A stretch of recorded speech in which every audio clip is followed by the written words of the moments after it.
Good evening, everyone. Sorry for the audio feedback today. Coming to you live from Norton Public Radio, with the time being 7 o'clock on the dot. We will get started this evening. Let the record show that I think 3 members of the board are present. Myself, Renee, and Christine. We will let you know if and when Michael and Meg join as well. I'd like to start with the Pledge of Allegiance. I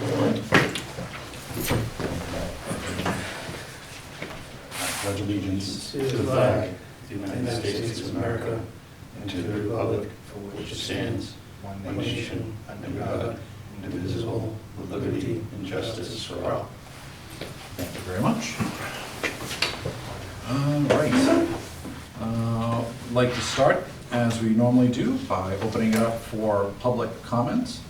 If anyone would like to speak to one of our agenda topics tonight or make a comment in general, please indicate so by raising your hand in the Zoom window.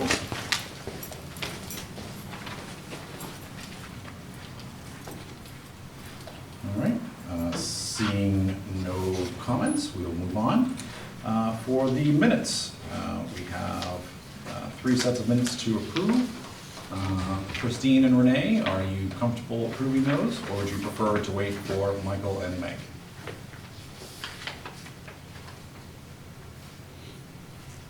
I'm okay with approving them. Okay. All right. The chair would entertain a motion to approve the following minutes: March 16th, 2022, March 22nd, 2022 open session, and March 22nd, 2022 executive session. Hey, Jack. Oh, yes, Renee. Sorry, we have some feedback via Zoom. Can we skip the executive session? That's the only one I haven't read yet. Sure. I don't know why there's feedback, but we'll try to figure that out. I will amend that motion, so I would entertain a motion to approve the following minutes: March 16th, 2022, and March 22nd, 2022 open session. So moved. Second. All right, motion and a second. Renee? Yes. Christine? Yes. And I too am a yes. Thank you. Moving on, we have a few appointments and resignations tonight. The first is the appointment of Mark Fernandez to the Conservation Commission. Do we have either John, or is there a letter? Okay. Great. So Renee and Christine, in your packets, you'll have a letter from Mr. Fernandez to John Thomas. If you'd like to review that. Do we have John on? Oh, we do have Mark on. Great. Good evening. Hi, good evening. Excellent. Thank you for joining us tonight. Any questions for Mark as we consider this appointment? So Jack, I need a minute for questions for Mark, but did we have any feedback from the Conservation Commission, whether the chair or any other member? No? They can hear me now. Yeah.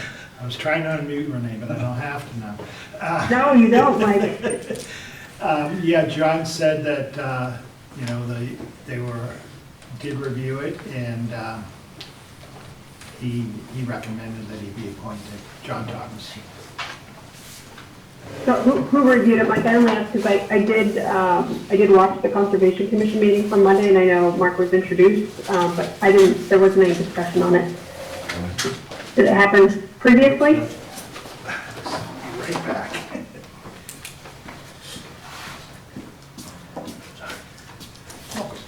Let the record show that Michael has joined us at 7:05.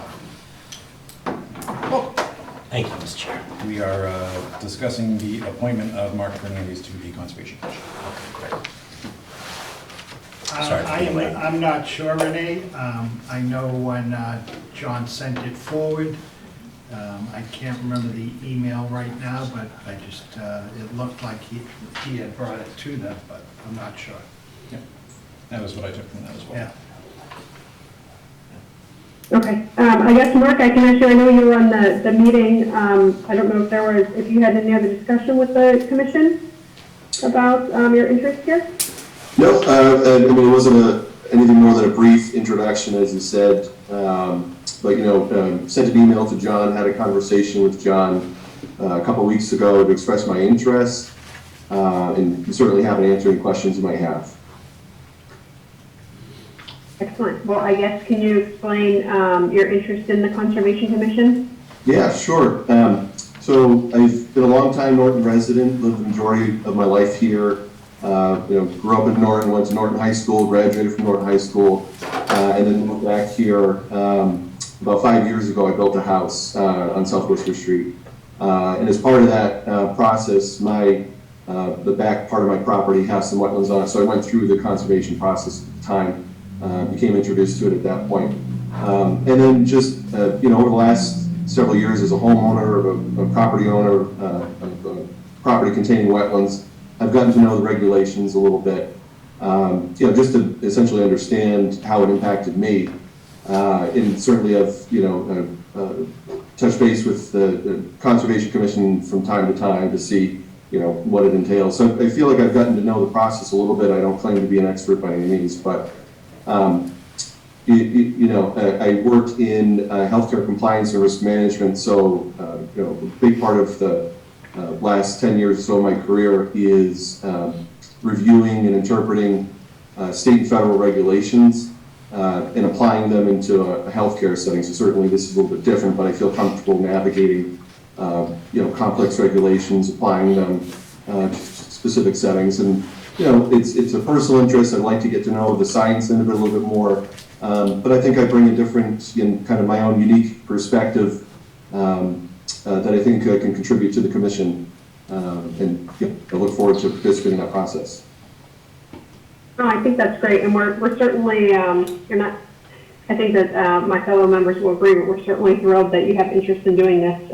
We have a lot of volunteer positions open and not many that people are interested in, and this is one that's very specific, and I think probably one of the most challenging because it is regulated by the Wetlands Protection Act, and there's a lot of specificity to it. But I appreciate that you're willing to learn and, really just work with the team on doing what's required through the regulation and what's in the best interest of the town. So I appreciate that. And I know, Jack, there was some additional discussion that you had with John as well. I don't know, probably want to mention that on here too. Yep, similar to Mike, John said that Mark was introduced to the Conservation Commission on Monday, and everything seemed to have gone fine, and he had not heard any hesitation from the conservation members about this appointment. So I think that's good for me. Christine or Michael? I do not have anything, Mr. Chair. I'm all set. Okay. Thank you, Mark. And with that, Chair would entertain a motion to appoint Mark Fernandez to the Conservation Commission. So moved. Second. Right. Renee? Yes. Christine? And abstain. Okay. Michael? Aye. I too am a yes. So congratulations, Mark. Thank you very much for volunteering your time, and wish you the best of luck on the board. Thank you so much. And Jack, just for the record, because I know there was more to that was shared with the board, I think it's worth mentioning the context of the letter that was sent to you from John in respect to Mark's request.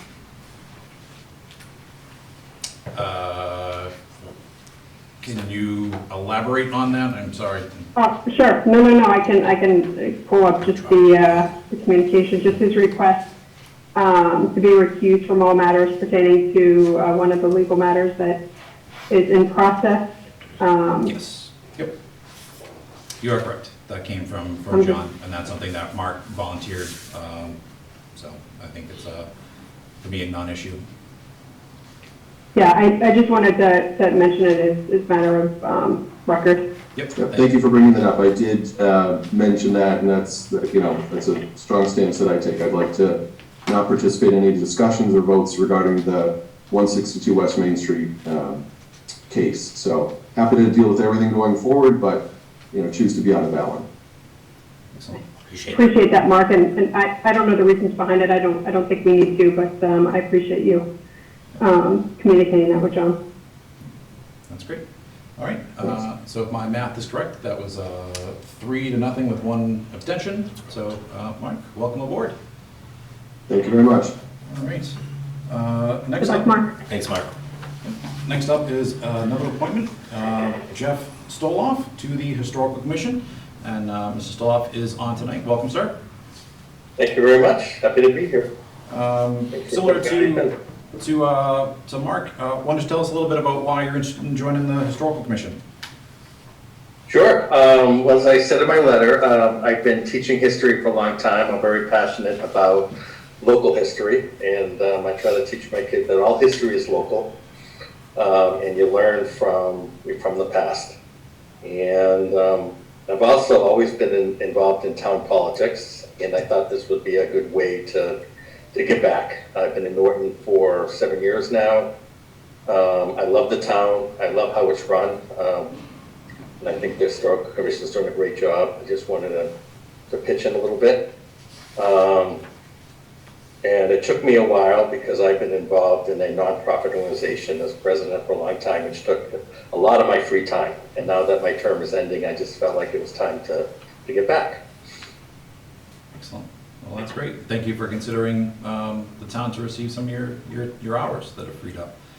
Any questions for Mr. Stoloff? No, I'm good. All right, excellent. Well, without further... I'm sorry, Jeff. Oh, yes, Renee.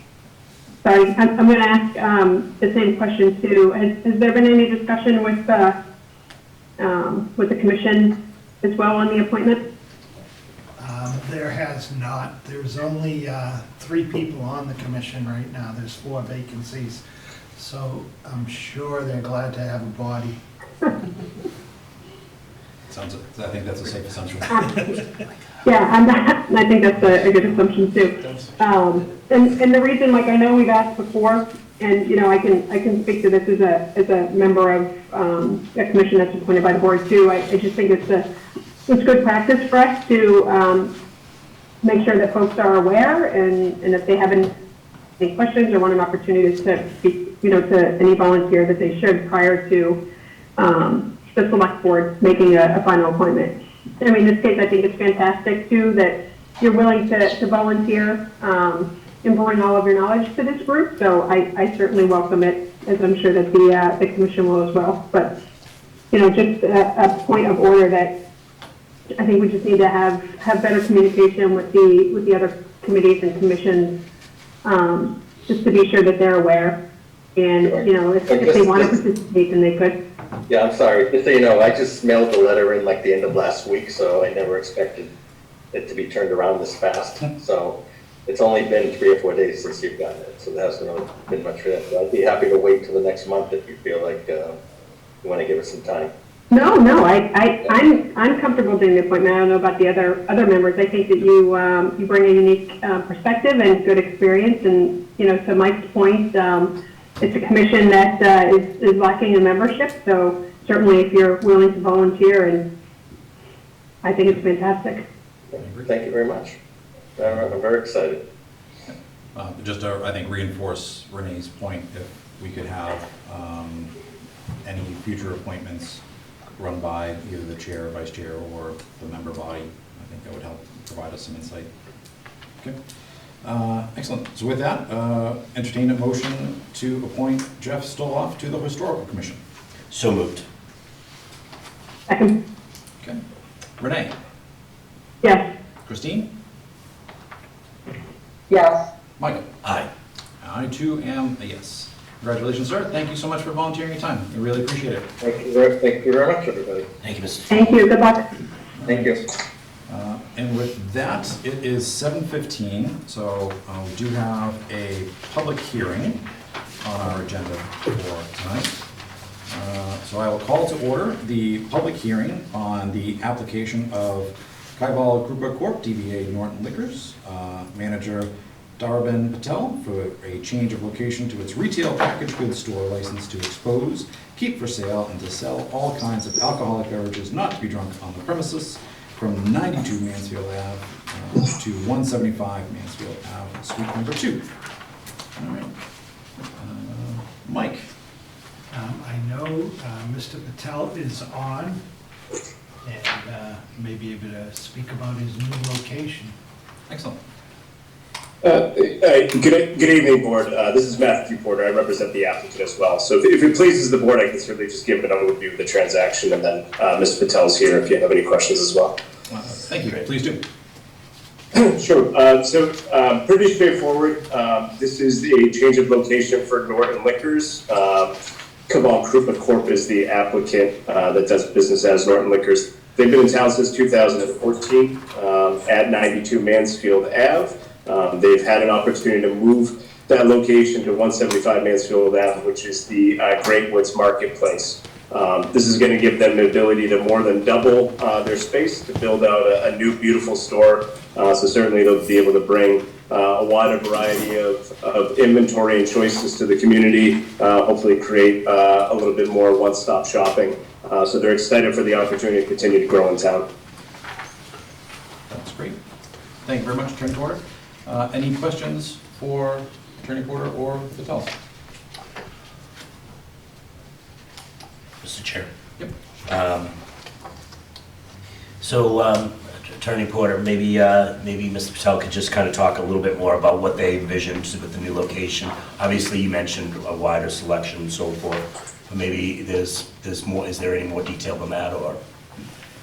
Well, yeah, I mean, I think, and she can go into more detail if the board would like, but it's essentially taking a space that's 1,500 square feet, turning it into a 3,400 square foot facility. So within that, they've been limited in the amount of inventory that they can hold at the existing store, so that limits variety. Here they'll be able to build on their craft beer selection, build on their wine selection, and I think stay more competitive from a pricing standpoint as well, because they're able to purchase more inventory. So I think from a town's perspective, you'll see more variety and hopefully more competitive pricing, which I think everybody would agree is a good thing. So if the board wants Ms. Patel to build off of that, certainly she can. I also know that they're going to be putting in brand new coolers. It's brand new shelving. So I think the store overall will be a better experience as well. That's great. Mr. Chair. Do they plan to divest from the current property, or is that still to be determined? That's to be determined what the remaining use on that property will be. But they own that building as well, so that hopefully they'll be able to make something work there. But this is an opportunity that's just too good for them to pass up. One more, if I may. Sure. Mr. Town Manager, has there been any complaints over since 2014, since they acquired the license? No. Okay, great. Thank you very much. Renee or Christine? See one head nod, and assume we're good. I'm fine, Jack, thank you. All right, excellent.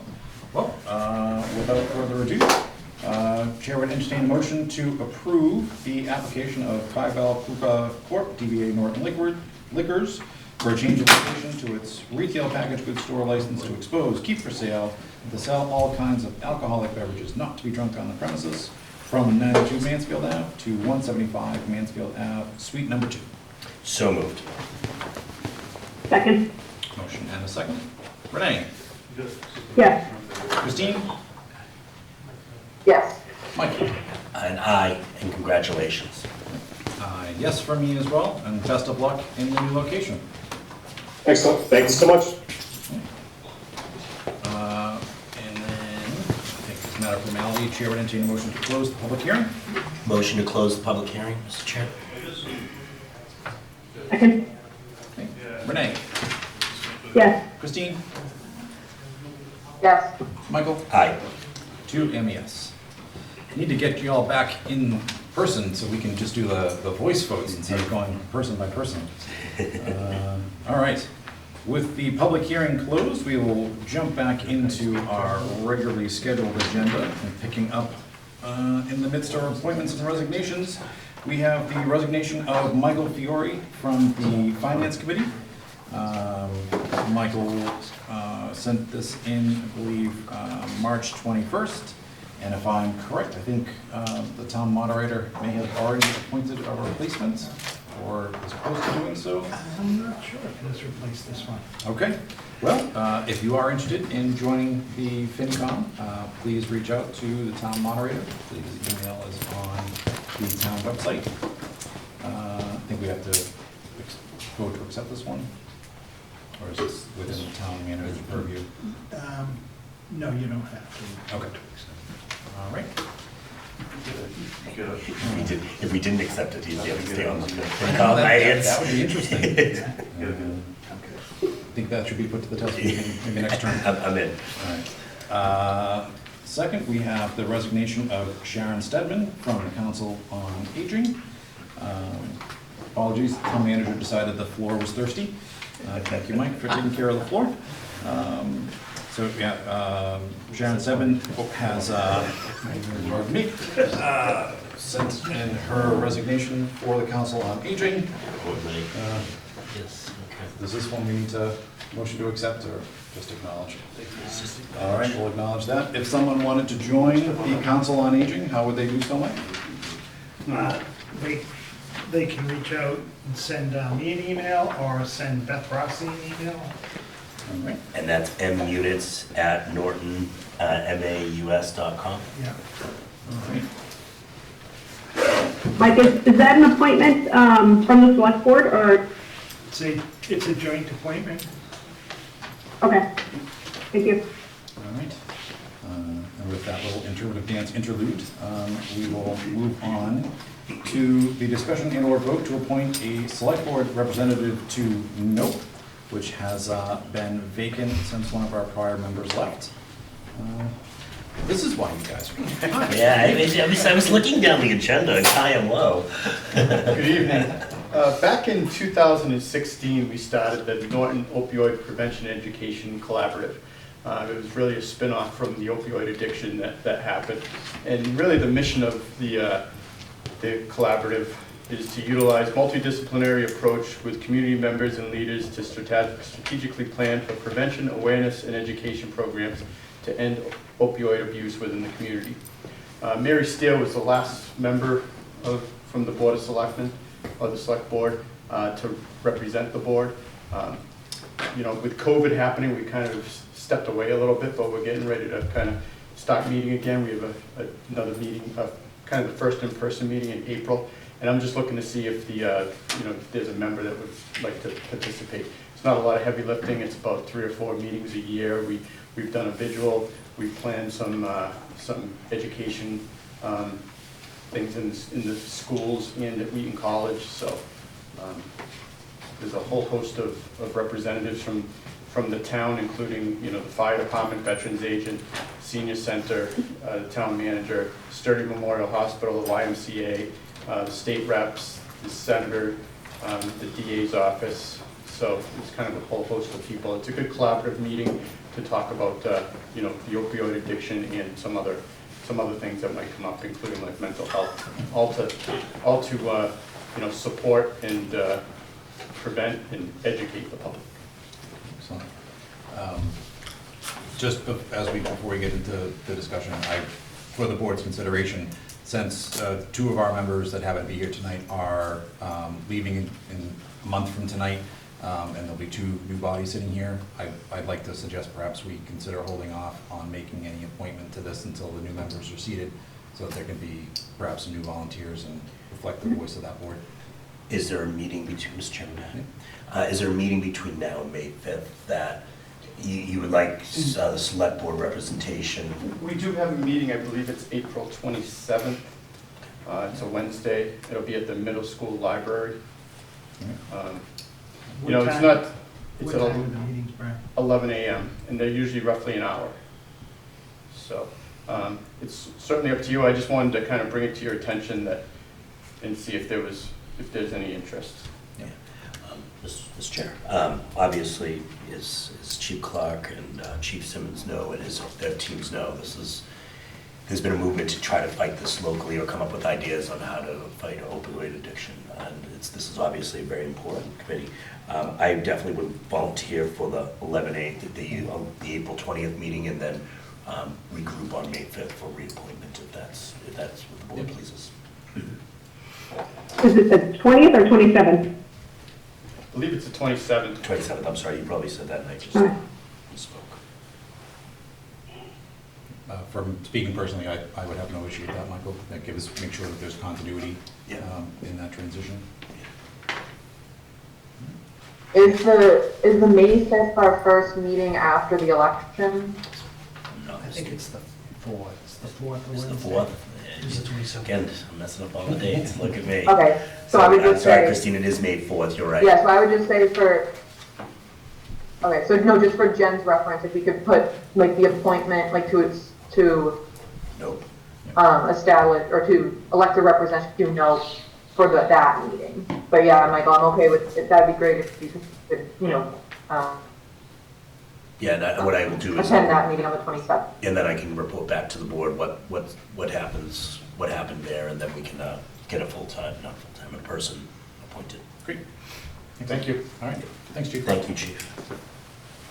All right. Actually, the 11th is the first meeting. May 11th. All right.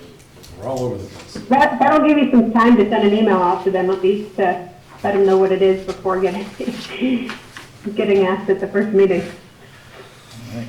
Excellent. Thank you, guys. Next up, licenses and permits. I love this time of year because you start to see life come back to the outdoors. We have a discussion and/or vote to approve a parade/motorcade permit for Ragnar events scheduled May 20th to 21st, 2022. Mike. Loves a parade.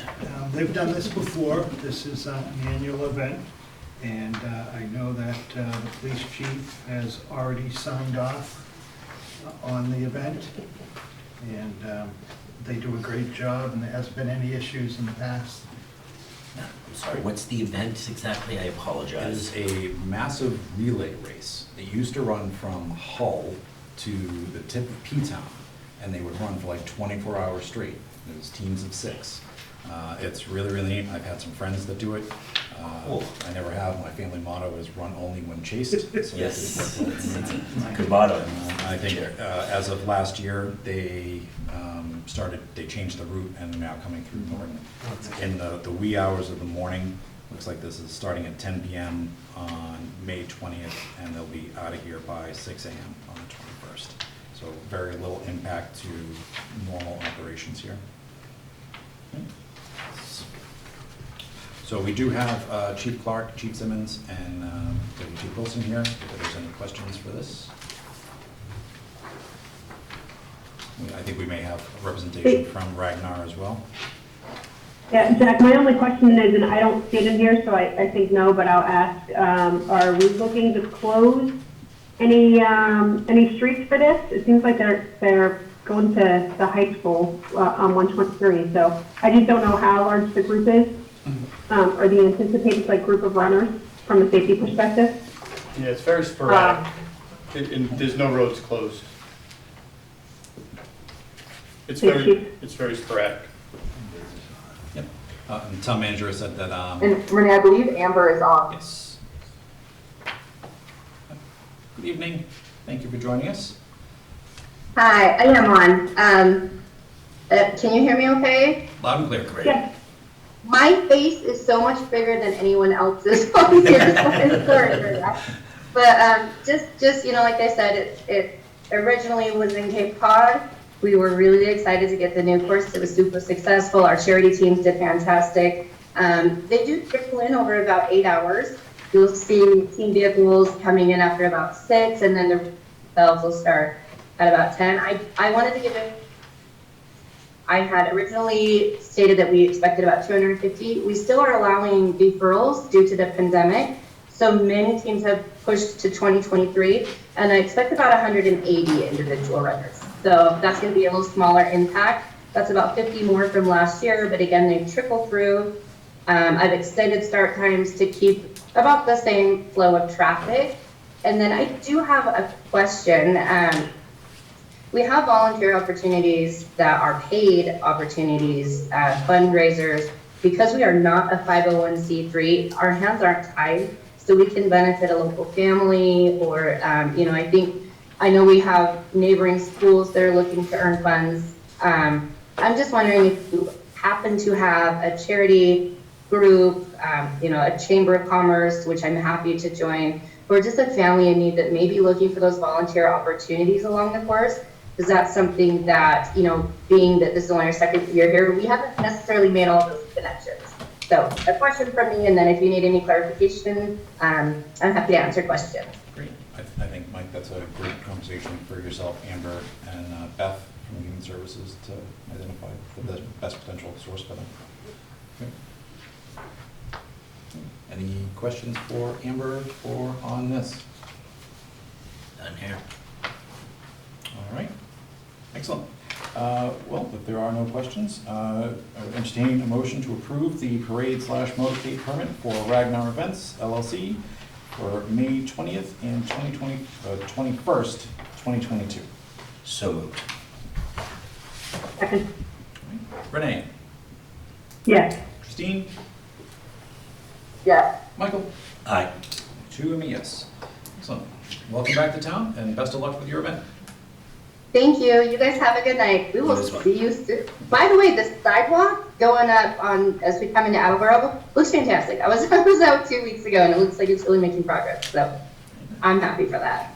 Thank you very much. Thank you. Yeah. You guys Good have luck, Amber. Thank you. All right. Next up,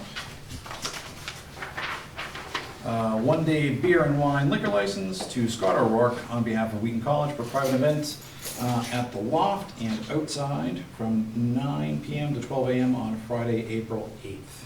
So that paperwork is in our packets and does have sign off from What is building the- inspector, deputy chief, and police chief. What's the Loft over Wheaton? You don't know what the Loft is. Yeah, but it's, I was afraid to ask the question, chief.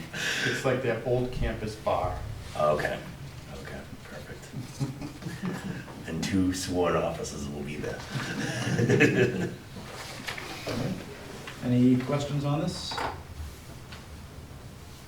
Seeing none, I would entertain a motion to approve the one-day liquor license for Scott O'Rourke for a private event at Wheaton College at the Loft and outside, 9 p.m. to 12 a.m., Friday, April 8th. So moved. Second. Renee? Yes. Christine? Yes. Michael? Aye. 2 and yes. And lastly, another one-day all-alcohol liquor license to Michelle Peterson for a private event at Everett Leonard Park, 2 p.m. to 7 p.m. on Saturday, July 16th. I know what this is. So again, that has been reviewed and signed off by the fire chief and police chief. I don't see Nick's signature on here. I'm assuming that that's coming and didn't make it in time for photographing. All right. Any questions on this? Nick did sign off. I just got it after we did the package, so that's all set. Very good. Thanks, Jen. I'm sorry, what was that, Jen? I just didn't hear you. Nick did sign off on that. It was just done after the fact of when I did the agenda packets. Okay, thank you. Yep. Okay. I would entertain a motion to approve the one-day all-alcohol liquor license to Michelle Peterson for a private event at Everett Leonard Park, 2 p.m. to 7 p.m., Saturday, July 16th. So moved. Second. Renee? Yes. Christine? Yes. Michael? Aye. 2 and a yes. Thank you all. On to announcements. Christine? You are muted. Oh, she knows she's muted. I got the finger. Not that I finger. was gonna say you got the finger. Not that finger. It's a family-friendly show, guys. That's for another time, not live, but anyway. Okay, so on Saturday, April 23rd at 8:30 a.m., we're gonna have the Norton Spring cleanup. So if you'd like to volunteer to clean up areas around your neighborhood or areas around the town, Registration is at the Norton Highway Department on the Friday before between 7 a.m. and 3 p.m. And then you can meet at the Wheaton College Lot 3 on the 23rd, the next day, from 8:30 a.m. to 11:30 is when the event takes place. Lunch will be provided by Bog Iron, 11:30 to 1. You just have to get a wristband, so registration is required for that. And then I had it. Oh, here we go. The 19th annual It Takes a Community Kathy Bailey Memorial Basketball game is going to be on Friday, May 6th at 7 p.m. at the high school. If you haven't been, it's amazing. I think I've been going literally since the first one. And I'm sure Chief Clark is excited to have it back, and all our teachers are excited. So it'll be a good time, and it helps Norton families dealing with serious illnesses. Also, a parent or child are struggling with difficult financial situations. So that's all my announcements for the day. All right. I have an off-the-cuff. Jack? Yes, Renee? Just if I can ask on the cleanup, is there an opportunity for an online registration as well? Like, is that what the Google Doc was going to be used for? Was that set up? I don't know, Christine, whether that works for that. I haven't checked it, so I'll check with Keith and Joanne.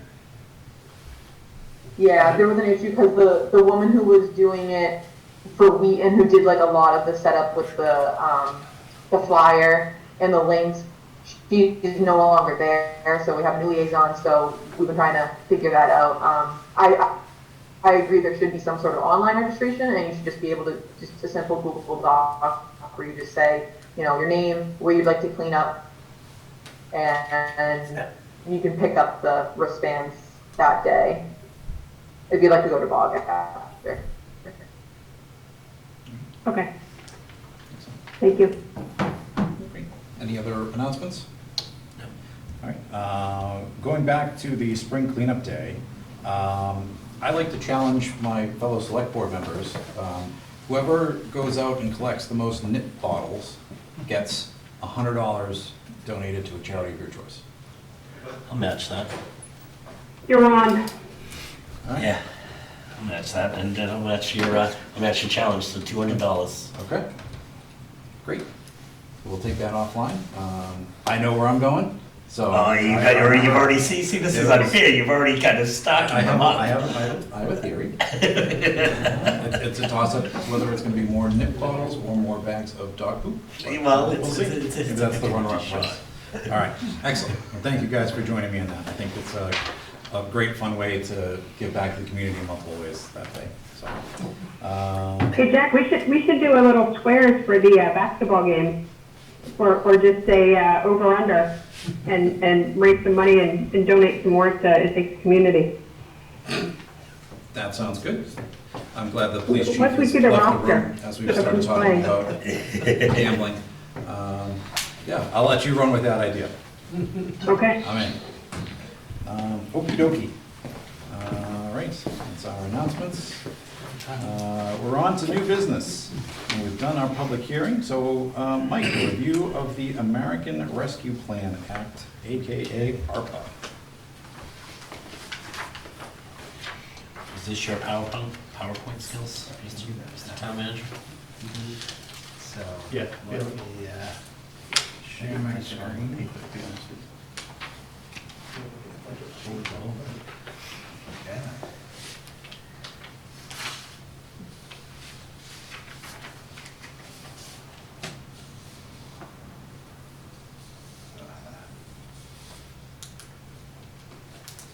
Don't think your computer's happy. There we go. Now I can't see. All right. So, the American Rescue Plan, I can't see my slideshow button, so If you hit page down there, or just use the arrow. So just to give you an overview of the American Rescue Plan Act, this was passed on March 11th, 2021, and President Biden signed it into law, and it provided a total of $1.9 trillion to be used to battle COVID-19 pandemic, including public health and economic impacts, and it allocates hundreds of billions of dollars for public health and vaccines, assistance to vulnerable populations, education and housing, stabilization, economic recovery assistance, and direct assistance for families and individuals. Norton will receive an allocation, a municipal allocation of $2,087,928. And the county will receive their own funds, and they'll reallocate to Norton $3,874,665. So our total funding will be $5,962,593. All funds must be committed by December 2024, and all payments must be completed by December 2026. And we have received 50% of our allocation, and we expect the other 50% to come this June. There's four main categories under the Act. One is public sector revenue loss. Another is public health and economic response. Third is water and sewer and broadband infrastructure. And a fourth is premium pay for essential workers. The public sector revenue loss was a major simplification that made it a lot easier for communities to accept the funds.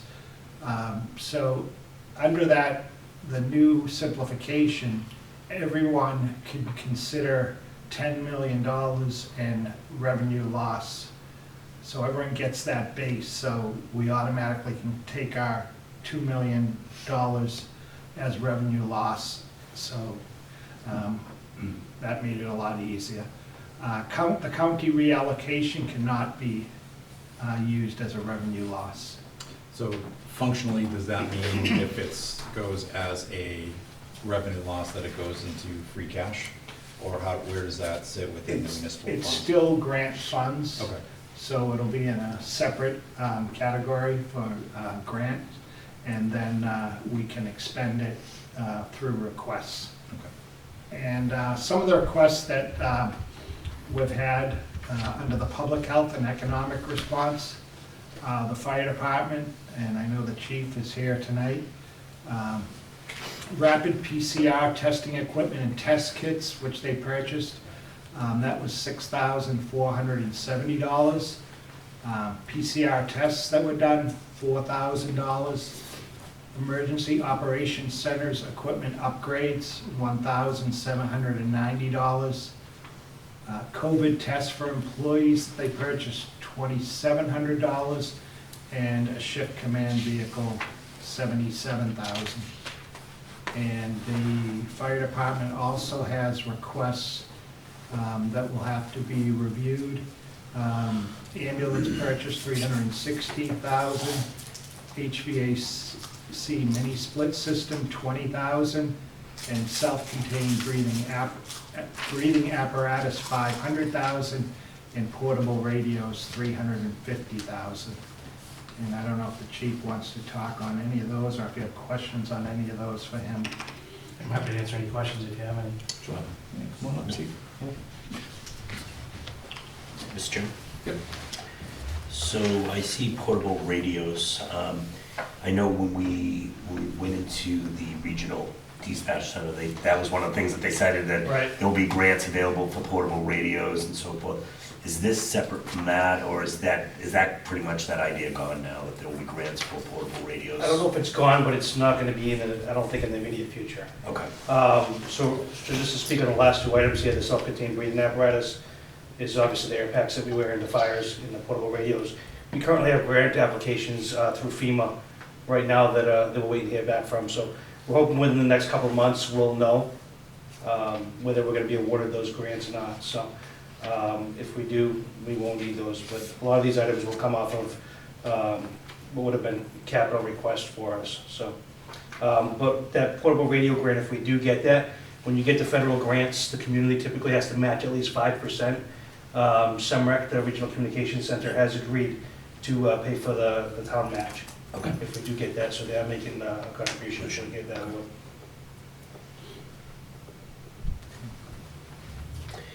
And Chief, were some of these sorry, I'm confusing, you know, ARPA funds, where the PCR and testing units and so forth, was that in last cycle's COVID funding, or was that this funding? I guess I'm a little... Yeah, so when we initially started with the testing, so at the very beginning of COVID, you know, a couple of years ago now, we became a temporary lab, and we started with a rapid test, then we brought on the ability to do PCR testing. So originally that was set up using CARES money. Yep. And then as we got a little bit more sophisticated with the test, now we have the ability to do a rapid PCR test right in the station. So as we evolved and upgraded our testing capabilities, that's where you see some of the money coming out of the ARPA funding. Okay. And like previously, like you see like the home COVID tests and stuff like that, you wouldn't have been able to get that, you know, a year and a half ago. So. And where are we with the current life of the ambulance situations? So the ambulance we're looking to replace is our Rescue 3. So it's our mechanical spare ambulance. So typically what we do is when we buy a new ambulance, that goes to be the frontline ambulance. The current frontline ambulance goes to be the secondary, and then the third one is the mechanical spare. So that one is the one we're looking to replace is a 2013 ambulance. It has, you know, it's approaching 100,000 miles. And currently, right now, it needs $20,000 to $30,000 for engine work. Air suspension for about $8,000 to $10,000. And it's also had numerous transmission and electrical issues too that wouldn't even cover that. And ironically, it's actually out of service right now because it needs a new inverter, which is another couple $1,000s. So it's time. And I'll tell you, it's huge to be able to have that. Last year, we had 2 ambulances out of service for about 3 weeks. We were down to 1 ambulance. And if we didn't have that mechanical spare, we literally would not have an ambulance in town for 3 weeks. And we don't have a lot of control over how fast they fix them or how quick the parts come in, and you all know how difficult that's been especially lately. So right now, if we were to order a new ambulance today, it would take about 2 years for us to get that ambulance. And this was actually on our capital plan for next year. And we were going to originally ask if we could move that up a year, just given the state of the current ambulance that we're looking to replace. So we actually reserved an ambulance last August through the vendor that we use. So we actually got in early. And if we are able to get this ambulance, we should be able to get delivery in probably this summer. This summer, if we do. Great. And we're not under contract with them, so if we decide not to do it, we're not obligated to do it. They know that they'll be able to sell that ambulance to somebody else very quickly. So. Then I guess the last one is maybe a little more detail on the the breathing apparatus. I know when I went to training in there, you kind of spent some time talking to me and showed me how this is the equipment that you have is aging, and so it's time to replace this. Yeah, absolutely. So the breathing apparatus, the bottles have a 12-year life expectancy, and then you have to replace them. Every year they get flow tested, the regulars get flow tested, the air that fills them up gets tested. So like I said, the bottles have a 12-year life expectancy. The packs themselves, you're allowed to keep them for 3 revisions of the NFPA code. Okay. The 3rd revision is set to come out any time now. And technically, once they do that, we won't be compliant with NFPA anymore.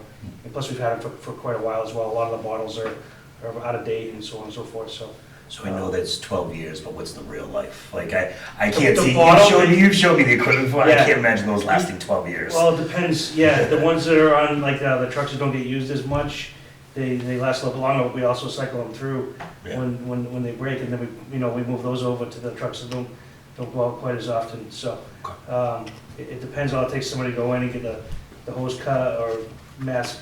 The new pack is close to $9,000 with one bottle in the pack. And that's a base model, that's not with any of the fancy, you could probably spend up to $12,000 on one if you really wanted to get all the, Does that get you the the crazy color stuff. changing with the- LED lights and whatnot? Yeah, you can get a thermal imaging camera and the mask and all this other stuff too, if you really wanted to. But, yeah. Okay. Hopefully we'll get the grant for those last two things and we don't have to worry about it, you know? Yeah. So, if I may ask the town manager, what does the grant process look like?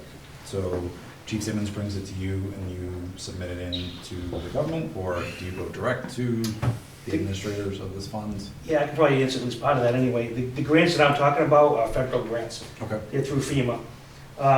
And the one that we typically use is AFG, it stands for Assistance to Firefighter Grant. Okay. And so every year they have certain priorities, you know, high, medium, and low. If you gotta find something that's in a high priority, or else you won't get the grant. Okay. So we try to target things. Personal protective equipment is typically a high priority.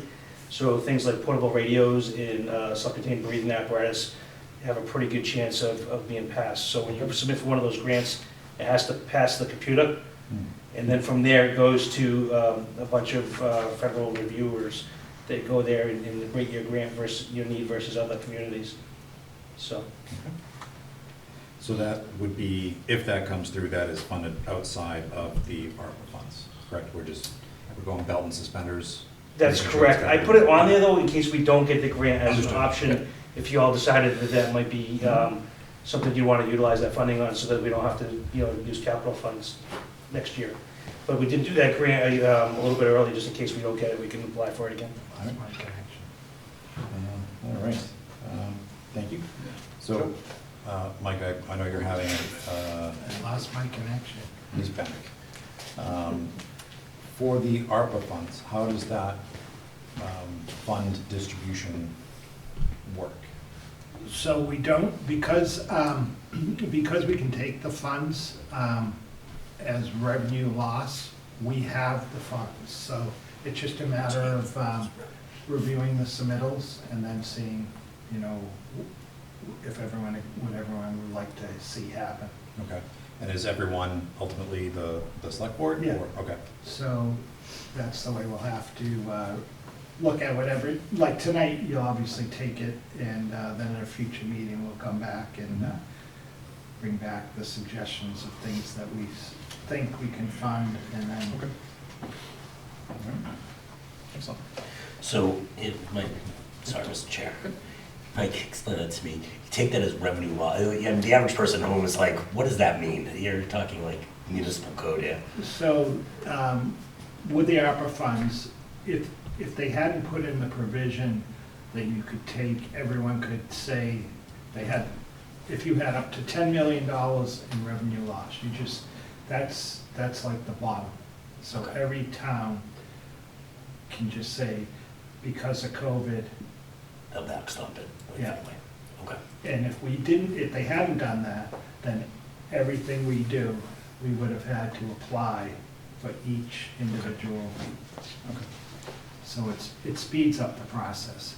And what I've done here is just shown an X next to the ones that are committed, that have already been, they've already been using the funds for. Okay. And the ones that don't have X's aren't committed. Right. But these funds, this $2,098,000 and the community funds, those are ring-fenced separately than the municipal operating budget. Right. I think that's what I was trying to get to Yep, earlier. yep. Okay. Thank you.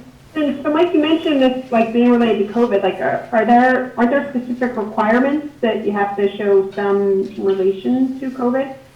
No. Under the guidelines, any water, sewer, infrastructure projects, public safety, equipment, vehicles, all that stuff is covered. And anything we're doing to help out, like the police is doing, more assistance with their clinician, anything for senior centers, all that is covered. And we took it as revenue loss. We're following their guidelines, but we really don't have to do that. Yeah, and It's could we use it for like improvements, like building improvements as well? And I'm not talking like the new buildings, but like building improvements within the existing structures? Yes, like, we are using some of it for HVAC improvements. The fire has some, the police has one.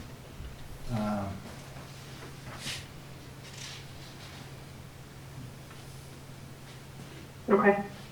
I thought there was some need to, like what, I guess what else is in the capital plan for this year, or the next 3 years that could potentially be reallocated under the ARPA funds? Yeah, we'll have to look at that too. Yeah. And that's, I think the chief said, what did you have in your capital that's here, Sean? Well, we were gonna put in the ambulance, for example, we decided not to, try to utilize this approach instead to save the capital fund, so. I And think I it's have just, that on capital next year for the radios and the SCBA. so Mike, I think what would be beneficial, sorry Renee, one moment, would be to keep a dedicated list and a summary of what these funds have been used for and have that available online. You know, Norton's utilization of ARPA or CARES Act funds, and just for the visibility in that. Seen a few other communities doing that, especially since there is not anyone watching the funds from the government side to make sure that it's going to appropriate spots. Renee, please, sorry. Go ahead. No, that's okay. I was actually gonna ask a similar question, because Mike, I thought that some of these, like for the tests and some of the other stuff, I thought that we already received, like we put them in for reimbursement through FEMA or through CARES already. We did do that with all the first rounds of tests. But now, once that CARES funds ran out, then, and that program ended, we switched to using this program. Okay, and so these were, like, it's not like we're trying to double dip on expenses that we had as a result of COVID? No. Okay. The other thing too, Chief, if I can just ask, and I was thinking about this, I remember when you were talking with us about a program where, like a regional program where different towns would share or kind of own specific equipment, right? And then share it based on the needs that would happen. As you were talking about the ambulance purchase, is there any sort of a program where we would lease these types of vehicles instead of actually purchasing them? There may be, off the top of my head, I don't really have accurate information on that for you. Typically with the ambulance, we've bought them out of the ambulance account and just paid for them straight out. A lot of our engines and stuff, like this year, we're in the 4th year of our payment for one of our pumper engines. So that was, I think it was a 5-year loan. Yeah, I mean, I'm just wondering if something like that exists, because I was listening to your numbers on the amount of repairs that are needed for this other ambulance, and didn't know if there's a process, if it's something that even exists for fire departments where you can lease these so that you're not stuck several years later with a lot of miles and a lot of repairs. Right, I'm sure there is something, but typically we haven't done that. I mean, we can look into it, but typically, I'm not sure if you're aware. I'm not aware of, because most of them are custom made, so, I mean, we can lease an ambulance, but then you pay all the fees and everything else. Right. And at the end, you own it, but I haven't heard of anything where you can like lease it, like, and have other departments use Right. it type thing. Yeah, I think that's a little bit of the tough thing, like Captain Wilson just said. All of our ambulances and our, most of our fire apparatus are custom designed to accommodate what we do. So like, a private ambulance company that you may see at a hospital or something like that, their ambulance is set up generally quite a bit differently than ours. We have to have room in it to carry firefighting gear and some specialized stuff that they don't have in those, a lot of ambulances you see driving around town and out and about, Yeah, no, understood. Yeah. But we can certainly look into it. It doesn't hurt to look into it. Oh, I just saw something pop up on the chat. Abe Fuller says we have looked at that in the past, but there were no savings due to the fees involved. Thank you. So that was Captain Fuller does all of our vehicle maintenance. Excellent. He does a good job. Stalker. Thought it was a particularly knowledgeable resident in town. I was like, wow, that's impressive. Well, he is. Excellent. Anything else for Chief Simmons? Can you finally sit down? All right. I'll let you take your seat. Thanks, All sir. right, thank you very much. All right. Thank you. Thank you. Next, we have requests from the police department, and one that's been operating for a few months now is the additional services from Counseling in Bristol County, a clinician that we have that works with our POP squad. And obviously, this depends on how long this goes on, but right now, this is based on 36 months at about $2,500 a month, so it would be $90,000. Brian, you want to talk on the clinician services? Yeah, so we started at 12 hours a week back in March, and we actually, to Renee's point, we actually started using CARES money initially until the CARES money ran out, and then we switched to the ARPA funds. They've done roughly about 280 follow-ups with individuals in the last year. There's some repeat people, but certainly quite a lot that are dealing with mental illness. And it's not just mental illness, it's, if somebody's lost a family member and they're distraught and they need services and things like that. That happened a couple times over the last week. One thing we're going to start doing is if, with the fire department, if somebody's, witnesses a family member having CPR given, we're going to have the clinician follow up based on some American Heart Association data that came out. So, ought to get them, the help they need. We have looked into a DPH grant in the past and they dried up. They have been putting out some money recently, and we are looking at that as well. That might benefit us for more hours. So, and the other two things are really what is capital requests, and if they can be used under this versus taking from capital, it would be beneficial. That counseling services offering just still blows me away. I'm just so damn proud of this town for being at the forefront of that. Saw in the Sun Chronicle lately a couple other area departments that are doing that, but they're following the lead that you guys set, which is just phenomenal. Really, really amazing. Any questions for Chief Clark? I have one, Jack, if I may. Yep. Chief, for the clinician services, does that also include substance abuse? Yes. Yes. Okay. So I and Mike, this is more for you, right? Just a reminder when we think about the HDAs that we put in place, because it's specifically, we should have some funds, post. I know, Chief, you mentioned CARES ran out, ARPA will eventually run out. We should have some recurring funds annually that will be available, so we should look to use those to fund this as well through the marijuana HDAs. Mr. Chair, Chief Clark, I know with the moving to the dispatch center and so forth, there was some remodeling that needed to be done has that happened yet? It has. It has, Yes. okay. And it's all pretty much up to speed and so forth. Yeah, and it's actually was much more cost effective to do than initially expected. I thought it was going to be a lot more money, but it really wasn't.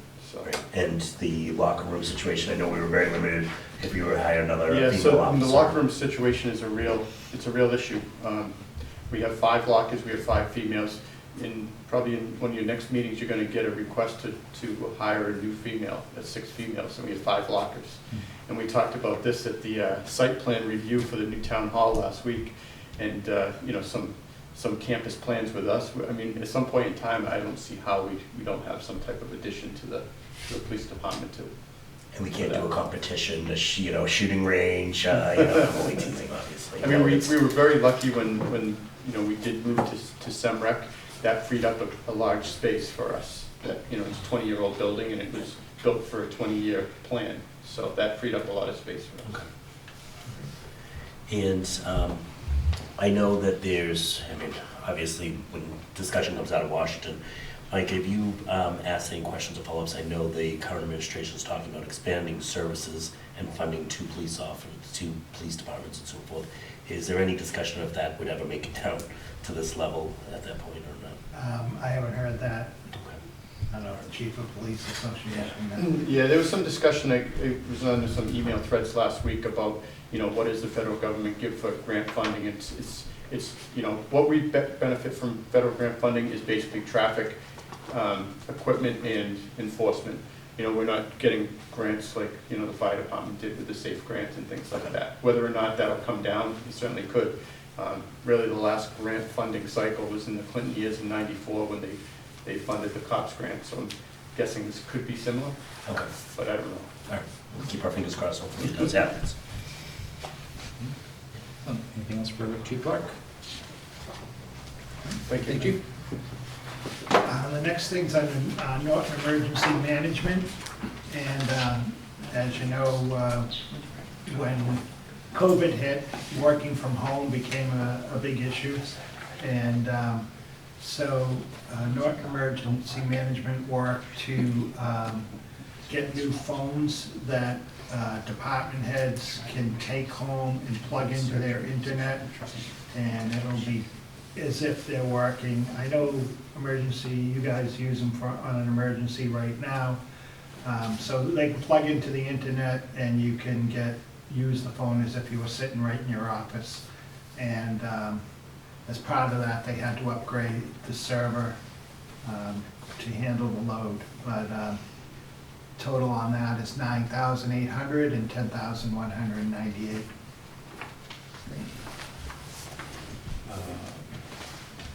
I don't see maybe there's a technology piece up here, but can I make a plea that even, maybe it's a bit of a moot point now that we're hopefully heading out of the pandemic, but get additional Zoom counts, so poor Charlene does not need to sit and join every meeting that gets run, so that the individual chairs or department heads have their own account that they can then run the meetings off of. She wouldn't have to if I remembered the password. Bring the horse to the water, you can't force them to drink it. But, yeah, as thrilling as our meetings are, I'm sure that Charlene probably occasionally has something better to do. so I want to thank Ray Cord for the work that he did on these phones. The Board of Health bought EpiPens, $886, in case anyone actually developed he gave me the technical term, but maybe a reaction from the shots, an anaphylactic reaction, how about that? Was that 2 pens? 886, It that was 2 pens? It is, that's two. It's two. They're that expensive. Believe that? I was hoping I was wrong. That's a shame. That's 2 EpiPens. Do we have any reactions? And do those need to get used? No, That's good. not to my knowledge. Okay. Yeah. So do they stay on hand and? For a year, they expire. They don't have a good shelf life. That's crazy. What's sad is we have a 30 milligram vial of epinephrine that costs about $30. Wow. There's 0.3 milligrams in one of those EpiPens. All right. Capitalism at its finest. And then Council on Aging, there'll also be an additional request from Council on Aging that they're working on. One of the things that came about with the pandemic was, the need for people, a van to pick up seniors and take them to different things.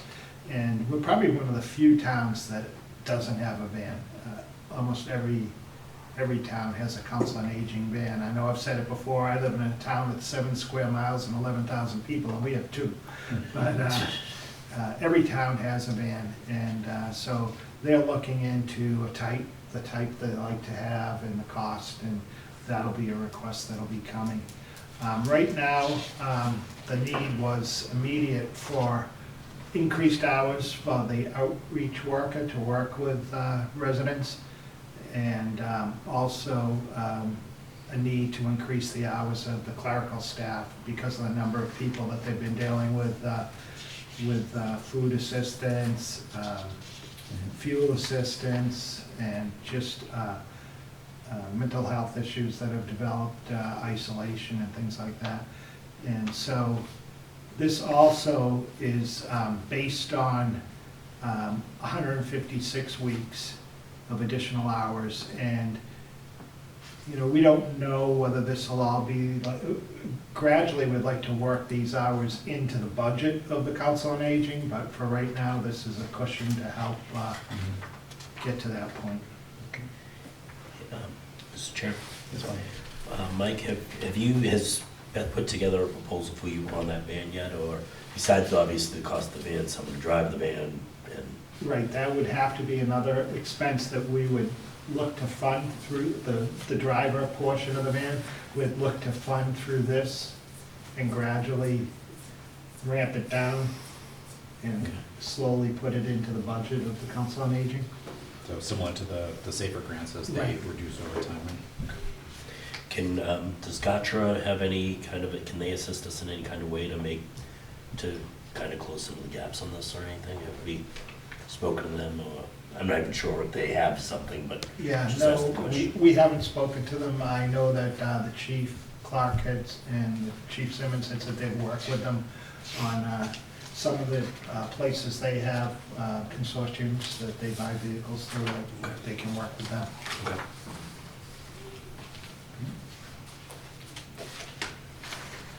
Hey, Mike, would there be opportunities if we were fortunate enough to get a van to have those folks do like the tax program, so that they would volunteer their time to pick people up and take them places in order to have some tax relief? I think the only concern is you want to have someone that you know you're comfortable with driving the van for insurance purposes. So Yeah. we'd have to look at that carefully. Background checks and all that. Yeah.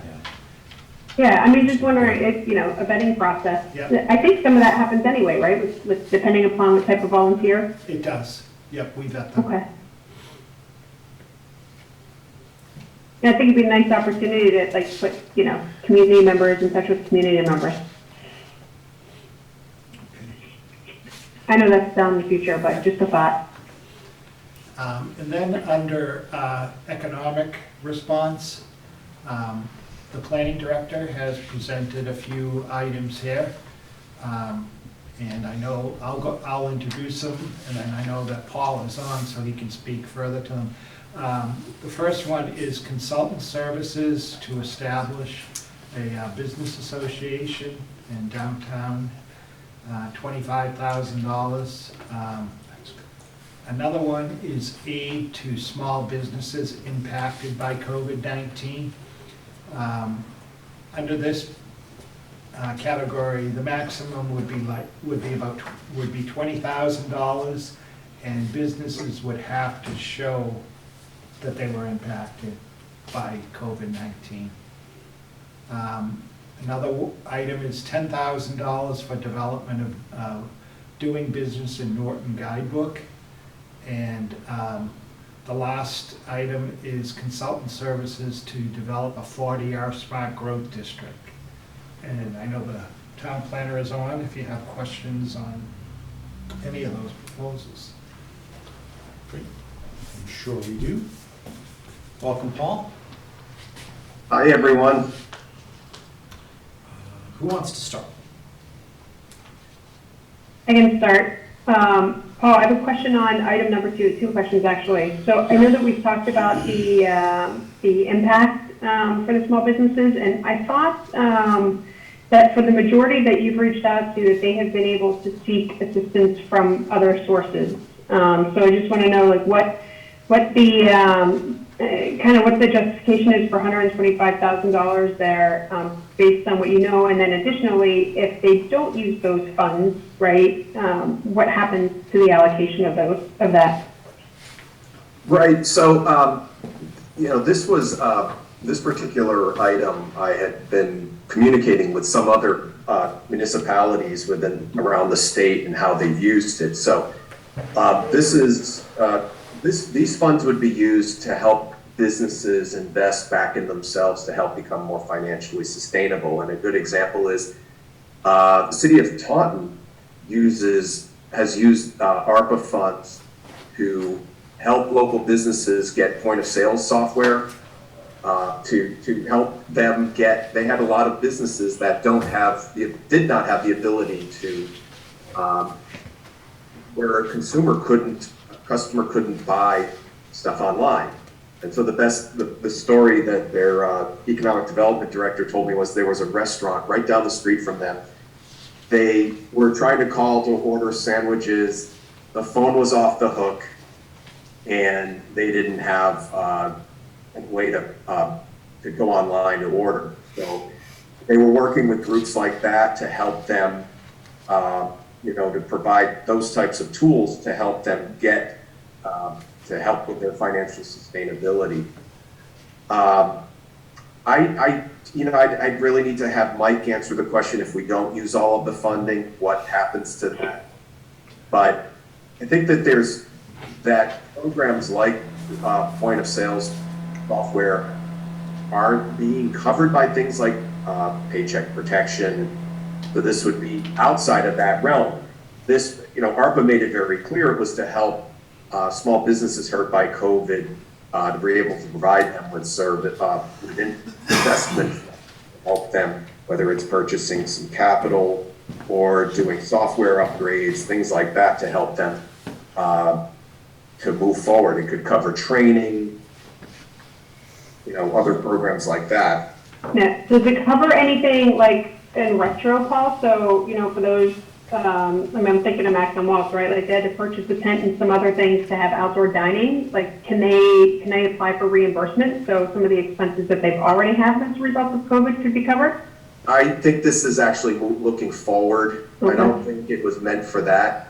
But this could also cover for businesses that want to make additional investments in the safety of their businesses, that they could use it for further future investments or investments that they want to make, but not having, I wouldn't say we would use this for reimbursement. Okay. But if they wanted to, like, moving forward, improve outdoor dining or expand parking lots because of spaces that were taken for outdoor dining, we would be able to support them with that?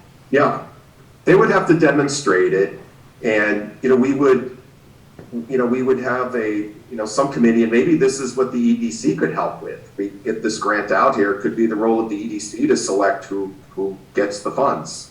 Mm-hmm. Could be we haven't talked about it, but that could be, the EDC could be the right group to look at the applications that are received to see how it goes forward. But even though the feds allow businesses to use this for salaries and rent, I think we would want to be careful about that. I think, if we're able to use it, allow them to use it as investments in things that allow them to grow. Because if we're just paying for salary for a short time, that doesn't really resonate that they could be in it for the long run, versus if they're making investments for outdoor dining or they're making software upgrades, then that shows that they're making an effort for the long term. Yeah, the rent is an interesting one that you bring up, though, knowing that, we have some businesses that are leaving town because of rent increases. Like, this would be a nice thing to keep them here. And to your point, I know it may not be long term, but, we could support them for a year or two to stay within town. Well, we'd be meeting ARPA if we do that. So, we have to throw it out there and see what applications come back. Yeah. But, fortunately, the work that the EDC did with the database for the businesses, we could certainly generate a list of, thousands of businesses that we could get this out to. Sure. Are these, Mike, are these funds available right now? $1 million, we have 50% of them. So I'll have to look at the plan and what we've spent and what we have planned to spend. And we can spread this out. We have the second half will come in June, so we're not that far off from June. And any funds, so say this was planned at 125,000. Anything that's not spent just stays in that fund, in the ARPA fund, and it can be allocated to something else. Okay. I mean, I would if it's something that you and Paul can discuss. I mean, like specifically I'm thinking of Alberto's, right? Like they've indicated just the cost of the rent. I mean, they've been a staple in town, and I think there are many people who would love to see them here. If we have an opportunity to support them, even on a temporary basis, if you and Paul would explore that and consider it. Yeah, and again, it's in there, in the federal regulations that we can use it. It's just, again, we there may be, as we go through these, we would want to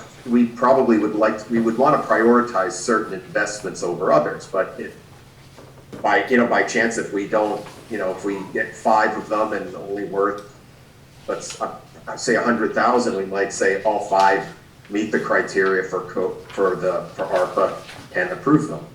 Mm-hmm. And 1 or 2 might be rent.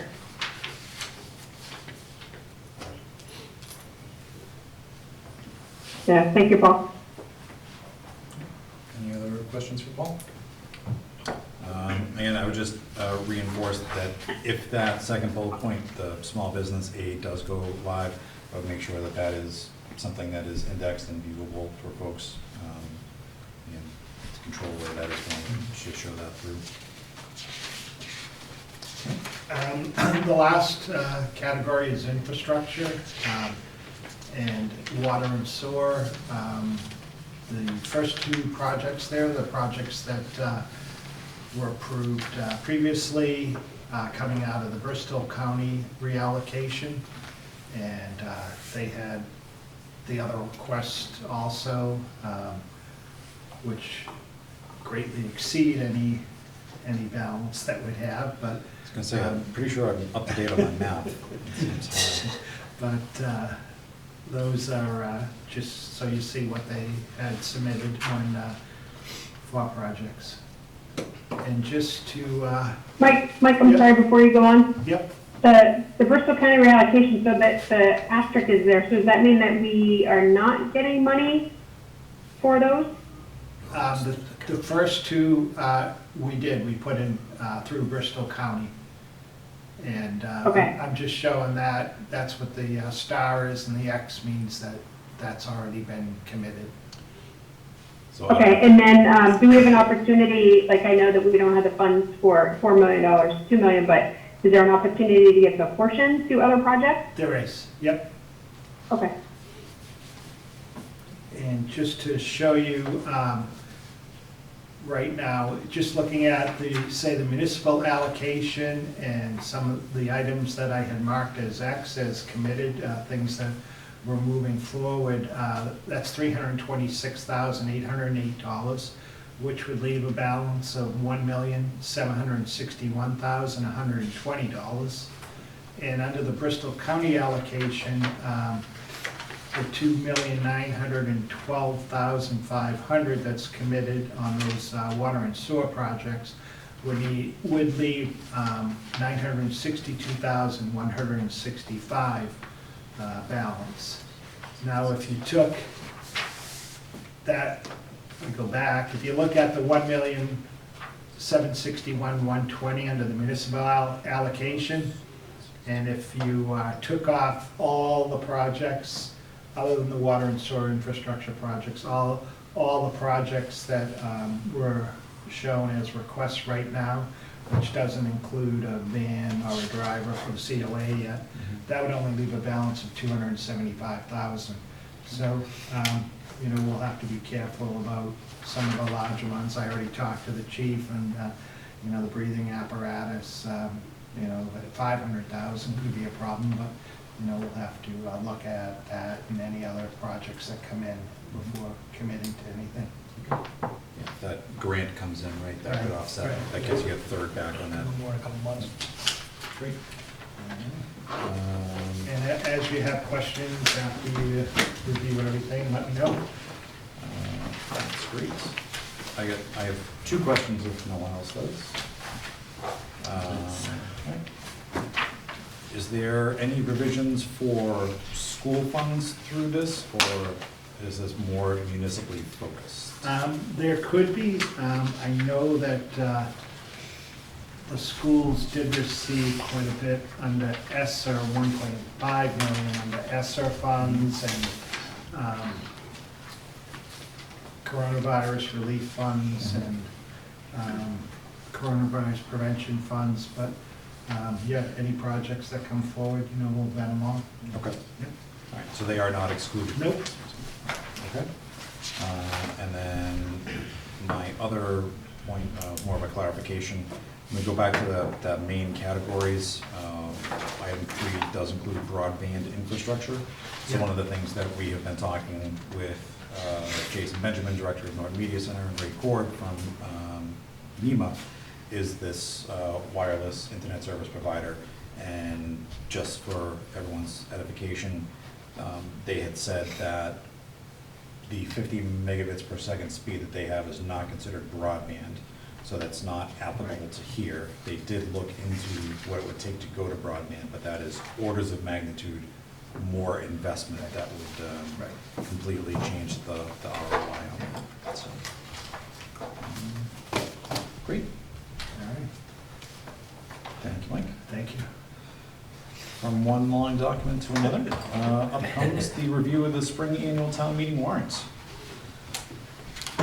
So I just really wanted to see tonight if you could concentrate on the special legislation for additional liquor license and the Public Works 2 articles, and see if the language in the warrant is something that you think is proper, or any changes that you want to see. So what number are those? Let's see. Mike, they do not include, we don't have the DPW wording in here. Oh, it's not in there yet? Okay. Article 10 is the liquor license as well. And that had been submitted, just, Mr. Chairman, that had been submitted to town council for just to go through it. I have not heard back. I followed up several times. So DPW language? DPW language, yeah. I can make sure that's done one way or the other. I'll make sure it's here next. Okay. Next time we have a meeting. And then for the liquor license, I know we were going to ask the EDC to take a look and weigh in on that. Renee, has your group had a chance to do so yet? Yes. We have, is that an item for discussion? I believe so, as it's on this town warrant. Do we want to do it as part of the warrant review? Oh, we have it, no, we have, no, there's a process for available liquor licenses, and then this is the request This for is the additional article. ones. The article to request additional special legislation. Yeah, so I think the article is the language that the EDC had reviewed last year and that the board had agreed prior to the meeting that with the modification, right, that was supposed to be amended. So I think the language, let me look at it again here quickly, but I think the language in the article had already been vetted by both groups. Let me just, Mike, can you remind me what number is it? What article number? Article 10.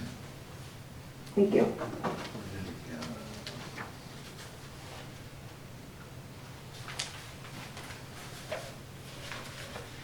Give me 1 second, Jeff.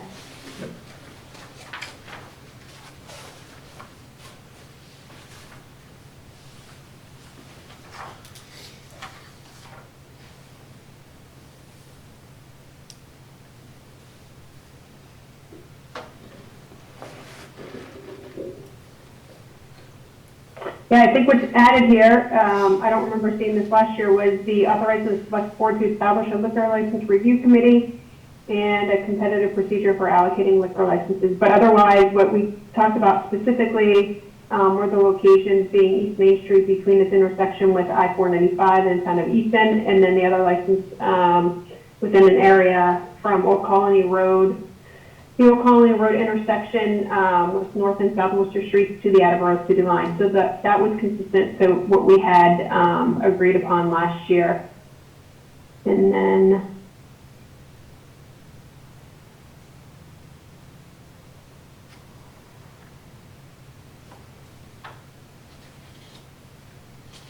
I think if town council is the one that wrote the remaining portion about the, establishing a liquor license review committee. I think it's fine. It sounds good. Right. Any hesitation or reservation about voting on Article 10 this evening? Seeing none, I would entertain a motion to support Article 10 on the Springtown meeting warrant. So moved. Second. Okay. Renee? Yes. Christine? Yes. Michael? Aye. I too am yes. So we got 1 out of 2. Is there any other ones that we could or should take a look at while we're here? Let me, just get to it. And I'm happy to speak to that and represent the board on that. I know we talked after the last meeting about making sure that somebody was available to provide some background. I know that town meeting will be beyond my term, but I can certainly do it as a member of the EDC as well. 125. That sounds good, Renee. Thank you very much. Okay. Let me go back to Article 2. Okay. Pretty straightforward. Is this chapter 90? Yeah. Okay. So Article 2 is Chapter 90. Everyone's getting dizzy. And chapter 90 is the acceptance of state funds for the improvements of roadways in Right. town. And if I could just talk on that a little bit, so this year, our allotment will be $551,445. It's actually a reduction of $5,196. Chapter 90 is based on a formula, and they take road miles, 58.33%, and then population is the 20.33%, and employment is 20.83 for population, and employment 20.83. That's how they, so there's a pool of money that's been the same since 2012, $200 million that the state has, and then they allot it based on this formula. And our population didn't really increase a lot, so that might be one of the reasons why we're slightly lower this year. But I know the MMA is really pushing hard to get the state to increase Chapter 90 to $300 million a year. Because if you think about inflation, and they've been using $200 million since 2012, and I was talking with Keith, and he was telling me that when he started here in 1999, bituminous concrete was $23.97 a ton, and now this year it's $92 a ton, and who knows with the price of oils going up, it could go up even more. So if you take inflation in, the MMA was saying that the $200 million is really only worth about $117 million in today's dollars. So even though they say we've been good, we've been fully funding Chapter 90 at $200 million, it's been the same. So they're really pushing to get them to up that to the $300 million. And there also is $100 million, and by the time they get it out there, there's supposed to be $100 million allotted for pothole improvements for this year. And that's only going to be based on road mileage. So we should get a pretty good portion out of that. But hopefully it's agreed upon soon at the legislature. Sounds good. Any questions on Article 2? If there are none, I would entertain a motion to support Article 2 on the annual town meeting warrant. So moved. Sorry. Second. All right, 2 motions, 2 second. Renee? Yes. Christine? Yes. Michael? Aye.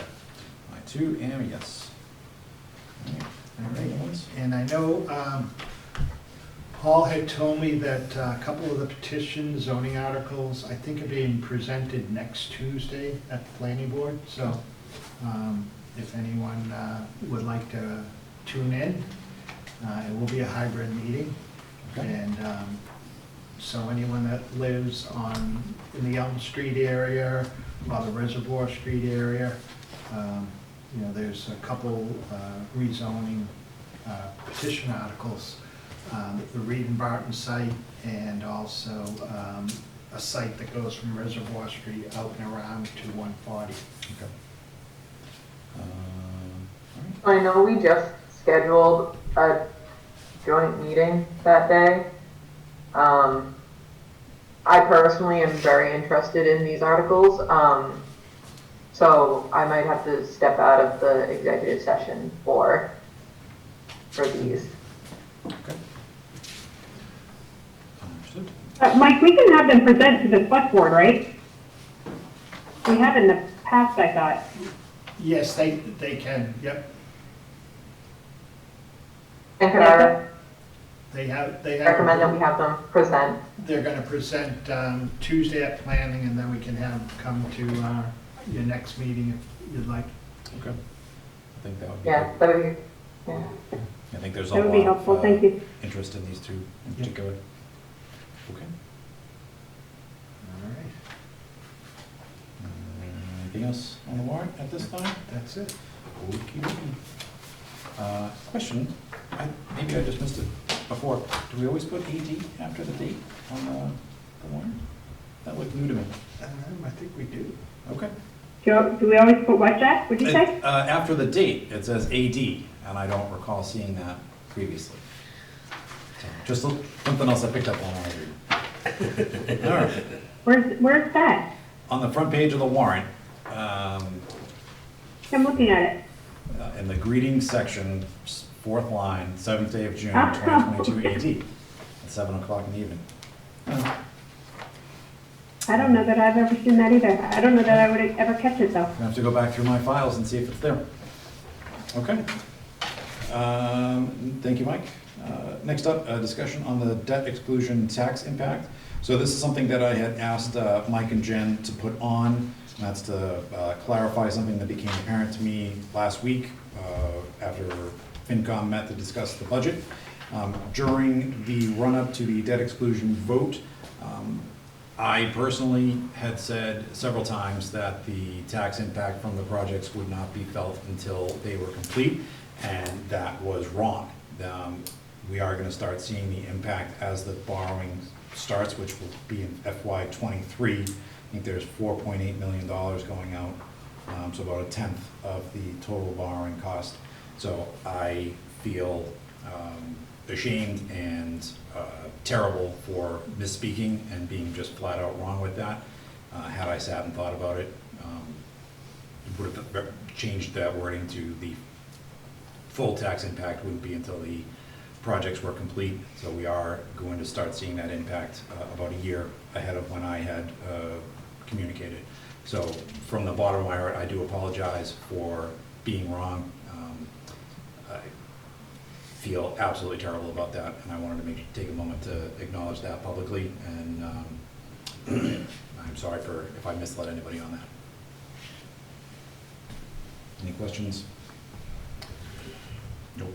Okay. No, thank you, Jack. We appreciate that. And, there's a lot of information going back and forth. So I think it was an honest mistake, and you're certainly due with everything how transparent you tried to be and the information that you've shared. Yeah. Appreciate that. So, thank you for listening to my apology. And back to normal business. Janitorial services contract? We received 3 bids, and the low bidder is MC Cleaning, who we currently have, and they've done a great job. And Brian's gone, so I can give him a hard time and say, if I don't get calls from Brian that the place doesn't look clean over there, I know they're doing a good job. So I'm glad to recommend that we award the contract to MC Cleaning. And it will be a total fee of $39,039 with all the options, but they were a little bit by quite a bit. Yeah, that's quite a spread on the bids. It is like, it goes down like a 30. Yeah. Yeah. And yeah, for those following along, MC Cleaning was a little better with $39. It's like commercial cleaning, Commonwealth Cleaning at $73,000, and then SJ Services at $110,000. So almost $70,000 between the lowest and highest, which is mind-boggling. And Mr. Chairman, this is the cleaning for the town hall, the police station, the senior center, and the ELP. What was the last one, Mike? Everett Leonard? Who cleans is the fire department included in town hall? No, they do their own. How do we work that? Well, because they live there all the time, so. Okay. I was gonna say, what would Chief Clark think about that for the police department? All right. Any Thank you. questions or discussion on that? That seems pretty clear cut. Yeah, entertain a motion to accept the recommendation of MC Clean for the janitorial services contract period of July 1, 2022 through June 30, 2024. So moved. Second. Renee? Yes. Christine? Yes. Michael? Aye. I too am yes. Mike, is there any other business that was not reasonably anticipated before the agenda posted? No.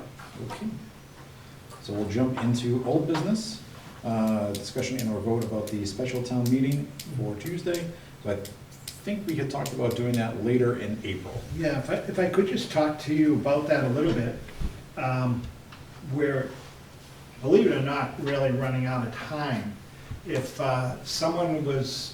if you opened the special town meeting and someone submitted a petition zoning article, we technically, from the time we publish in the paper that the special is open, to the time we close it, to the time we have to post the warrant, it'll only leave 5 weeks.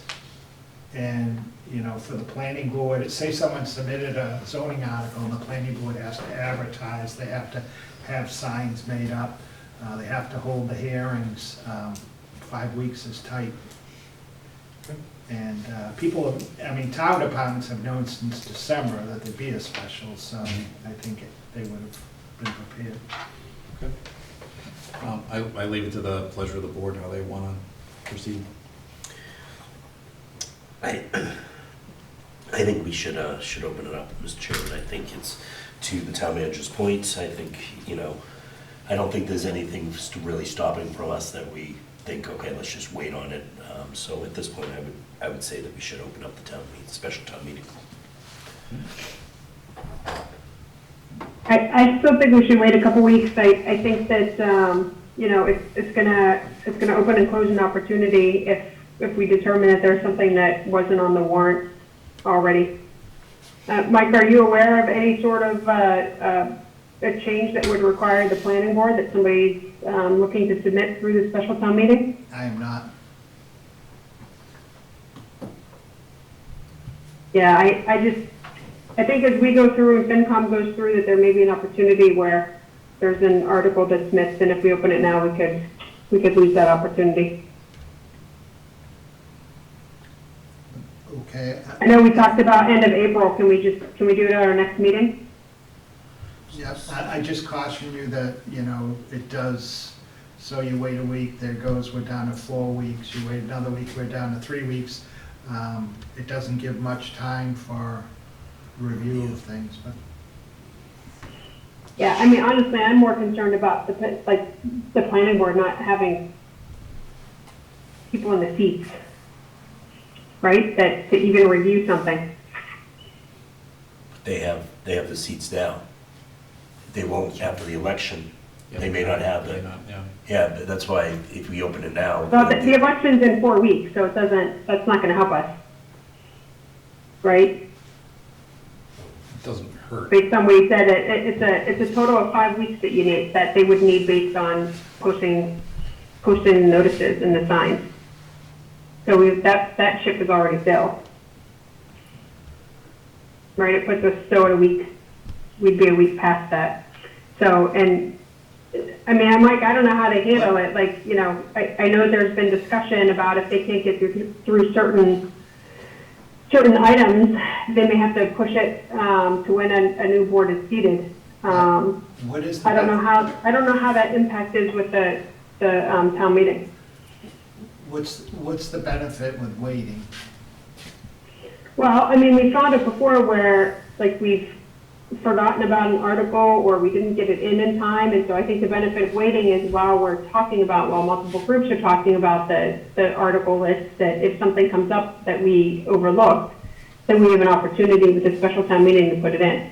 I mean, it'd be different if the warrant, it closes 5 days after it opens, so it's not a very big window. So we're just now getting to the part of reviewing the warrant list. I know, you know, we've been racking our brains to make sure there wasn't anything that we said last time that we missed that we wanted in there.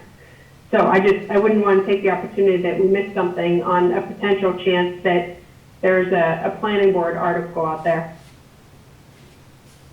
Yeah, and just a reminder, it closes 5 days after it's in the paper, so Yeah. if you opened the warrant tonight, it wouldn't close until April 12th.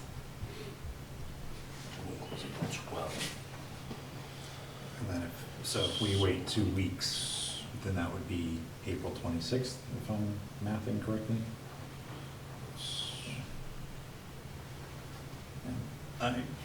Is there anything preventing us from, should something come up, were we to open tonight, and should something come up after this warrant closes, to call for another special and just do a special within a special? I realize that that's nested specials, but it's from a functional standpoint, it seems like that would Yeah. work. I will confirm that with the town council, but I believe you do that. I mean, And there's nothing that even says we have to open a special, right? No, we have to take care of last year's budget. We have to open the current year finances. We have to take care of in the special. We didn't put that was, I mean, we knew that was coming up, we didn't put that in the regular article list? No, that's always handled in the It's special. part of the special, so like, the special, any budget amendments that have to be done in the special. So one of them, obvious ones, is snow and ice. So in the special, we would be amending the snow and ice budget to account for the expenses for this year. But to Renee's point, is there any reason why we don't account for that in the annual town warrant? You can't, the annual town warrant is for any expenditures after July 1. Okay. After June 30th, so July 1 on. And the special is for any expenditures that are gonna happen before July 1. Okay. So I see both, value on both sides there, so again, I'm at the pleasure of the board. I like your idea, is if something comes up, while it is a little clunky, we could do a special within a special. Right, I just think to get this underway and get people to review what. Well, we don't know that yet, right? Doesn't, Mike, you need to follow up on that? Why don't we, if we're meeting next week anyway, why don't we just have something where we come back in and open it? Right, we're meeting on Tuesday? Tuesday or Thursday? I mean, if, I don't I thought it was Tuesday. I don't even know what day today is, to be honest with you, so. I think, It is Tuesday. It's Tuesday. thank you, Jen. So is that a good compromise? We'll do, all right. So Jen, if And then Mike, that'll give you time, so if she says like absolutely not, then we can reconsider. before we go in. So Jen, if you could add an agenda item for that Tuesday meeting to show that we will discuss and or vote to open a special town meeting?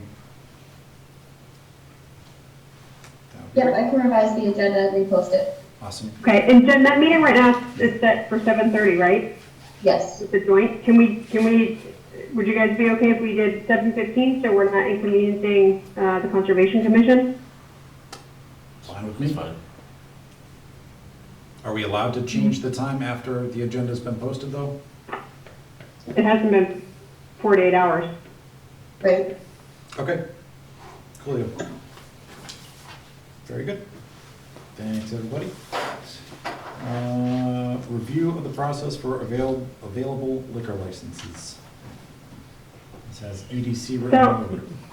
It does, and I apologize because I haven't had time to send this out, but I can talk through the process. There is still some information that I have to go back to the meeting where we had town council on, and he gave us some specific requirements that I need to write into the process. But essentially, what the EDC had come up with is similar, very similar to the marijuana retail establishment review process that we would do. We would have to change the timeline to make sure that we hold the EDC accountable for, going through the process and doing it probably within 30 days. But again, I want to listen to what the advice was of town council on that. So the process would be very similar in that there would be a subcommittee review. And that review would be similar to before. We would have a quorum of the EDC as well as the town manager and the town planner. And then we would open it up for the submissions for the requests, and then have a baseline listing of criteria. And it is defined, and like I said, I'll clean up the document a little bit and get that out. But essentially what was done is, if you guys remember, from the MRS, when we did the review there, we had a quite extensive list of documents that we went through. And a lot of that was generated based on what the CCC required, based on, our interest in sustainability, as well as, what's the word I want, financial stability. So that's been tailored back to really focus on, what would we want to consider in Norton. And so those are the items I think that we specifically need to review, as well as the timelines that we want to adhere to. But the process is very similar. And so I think the EDC is the right place for it. I think with Mike and Paul as well involved to, not only think of the economic portion for the town, as well as, just overall how that impacts the town from Mike's perspective. I think that adds a lot of value. We did talk about having like a certain number of members from the EDC on there, but what we didn't want to do was hold up the process, because if we limited it to just 3 members and those 3 members weren't available, or there were scheduling conflicts, we had a problem. So we decided just to agree upon a quorum of the EDC along with Mike and Paul for those review sessions.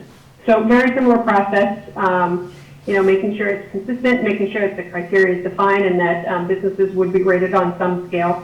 And that scale has been defined. Sandy actually did it as our math lead on the team, so we would leverage that as well in the process.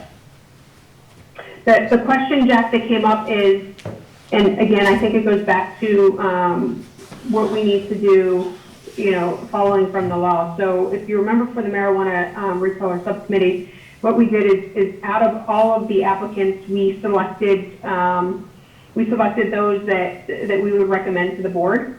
I think in this process, if I remember from his guidance, that we would take all of the applications to the board, and we would review really what I'll say, for lack of a better term, but what the ranking is, right? And then the board would make the decision on awarding any sort of liquor license from that point.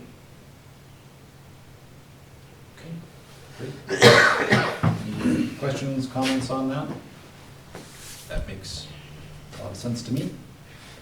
I don't know what Mike thinks about that. He wasn't at the last meeting, so Mike, you got put in that group again. That's fine. Okay. Excellent. Okay, so what I'll do is over the next 2 weeks before we meet again, I will make sure that I get the points that town council provided to us, update the information within the document and send that out to the board for its review prior to the next meeting. Not the next meeting next week, but our next regularly scheduled meeting. Very good. Excellent. Thank you, Renee. That sounds great. That completes old business. So, Mr. Town Manager, Okay. it's that time already. Just, I have something, I just said on their Xfinity Center, so with the upcoming season, I don't know, leave it up to the board if there's anything you want to do as far as outreaching to Mansfield Select Board, if you have any concerns or questions, or trying to arrange a meeting with them, I'll leave it up to whatever you want to do. I believe two of our members live proximal to that and probably have the most direct personal experience. So one of whom is on. Christine, is there anything that you are aware of from either your experiences or those of your immediate neighbors that should be talked about? I'll keep it short and sweet. So there's been a lot of concern that after, I think 9:30, I believe, you can't turn left onto Reservoir. And for those of us that live closer to the, Mansfield side, that's an addition. So then basically what they do is they push you through the traffic of the concert. And a lot of people, by 9:30, some people are leaving depending on the show.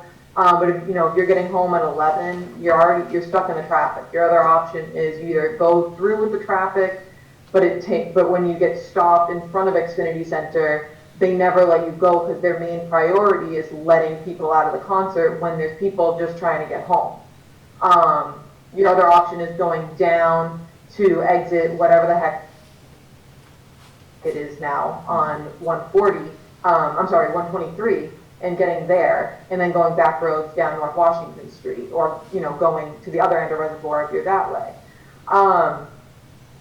So essentially, to be blunt, they don't care about Norton.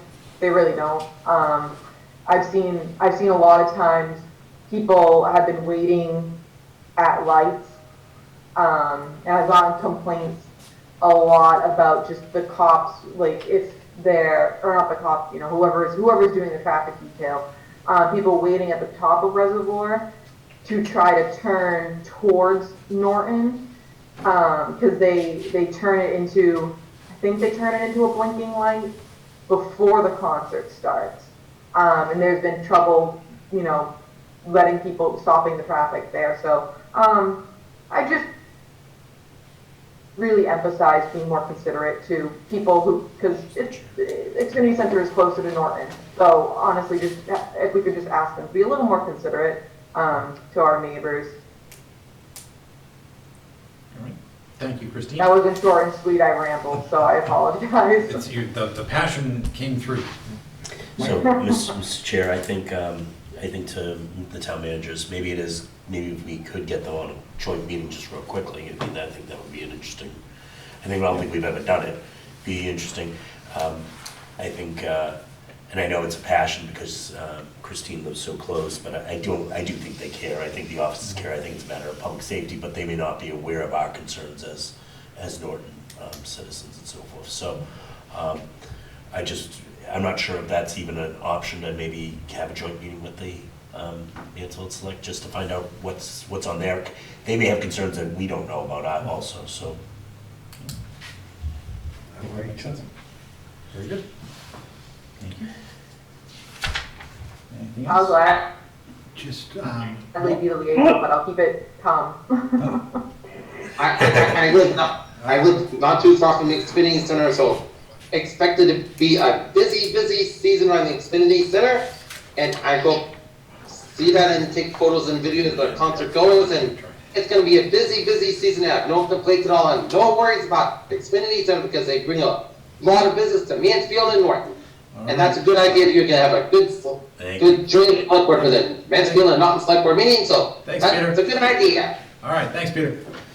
Renee, you want to say Hey, something? Mike, I'm sorry, Jeff. No, I just recognized you were trying to say something, so let's just Oh, thank you. Mike, I have a question on that topic. I think a couple years ago, we talked about the viability to have an off-ramp from the northbound side onto 140. Is that something that, like, we can collaborate with Mansfield on to influence the state to do that? So, because I think while it may not solve the immediate problem that Christine just mentioned, it would solve probably a significant portion of the problem of people getting off at the exit formerly known as exit 10, 123, and then going through town to get to the Xfinity Center. How's that process? That is something that, yeah, we could talk to them, or you could talk to them about. Also, it's been a 40-year issue. Is that all? Is that all? You know, whether to put. I mean, it was great when they put in the ramp to get back on 495 southbound. Now, if we could just get the other side, I think that it'll help some of the problem. Yeah. I think the problem with that is a lot to do with the residents that are extremely close to that side, where on our side, on the Norton side, there's no residence where that ramp was. That's I think where the issue is lying right now. Right. Sounds like a good conversation with the Mansfield Select Board is needed, so look forward to that. You got something else? Just one quick thing, also at the meeting, the MMA, they're trying to get the state to increase the general government, unrestricted general government aid also. Right now, the state's proposing a 2.7% increase, and as the MMA says, based on the revenues that the state has pulled in above anticipated, they really should be able to do a 7.3% increase in unrestricted government aid. So if they did do that, that would be another $166,751 to Norton. So that would be an increase of $61,675 for us, a little bit, but would be worth it. And they're still working on the Chapter 70 funding. The state's proposing $30 per student, and MMA would like that to be to $100. And then I guess I'd probably say pie in the sky. They want fully funded sped. I know that comes up all the time, but it would be nice if it happened, but I don't think it will. That would be a game changer. Yeah, that would be a game changer. And also the governor took out regional school transportation when he proposed his budget. They're looking to get that put back into the budget. Do we know if school meals are staying in the budget this year? And I apologize, I don't know if that was a state or federal program or both. Was it FEMA?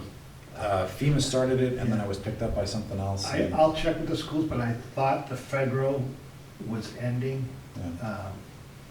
I thought this was the last year of free lunch for everybody. Yeah. But I'll check with the superintendent and get back to you. Okay. Very good. All right. Thank you, Mike. Select Board report and mail. Go around the horn. Anyone have anything to share tonight? I do, Mr. Chairman. I got a call from citizens over at South Worcester. So some concerns because of some management changes, some lights going on over there. Market? At the Home Market Foods. I reached out to the town manager. We've set a meeting with the citizens and the new manager over there to kind of address those concerns. Okay. Thank you. Renee or Christine? I have actually one question in response to what Mike just said, Jack, on your question with the food. Mike, were there any expenses that we carried over from providing food to Norton residents that we could look to reimburse through ARPA? Not right now that I know of. Everything has been taken care of. Okay. And then my only update, Jack, is just in respect to Solar Retail Norton. I had an opportunity today, just driving by, I happened to see Andre there. They put up the new sign by the road, and they just took down the mini golf sign. But I just met with him briefly, and he was telling me just about the timeline. I know initially they were targeting the end of March. He's hoping now for the end of May, based on the getting a certificate of occupancy, as well as having the Cannabis Control Commission come down and do their site inspection. So just a small update there, but he is excited. The place looks great.